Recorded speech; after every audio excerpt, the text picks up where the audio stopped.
Hey friends, if you wish to easily switch between light and dark modes on Windows 11, then please watch this video. I will guide you through the process. Now, people are expecting a shortcut for this, but there is no shortcut for light and dark mode. There's only one way to do it, and it is that you would have to go through the longer route. So, right click on the Start button, select Settings from the menu.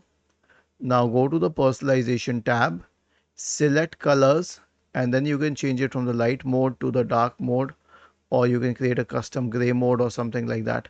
Okay, there is no shortcut to it. I actually started using the dark mode, and now I cannot even use any other mode, or you can select some custom one for default apps or default Windows mode. But this is the only way, this is the only method to change between dark and light mode. There is no other switch. Was this helpful?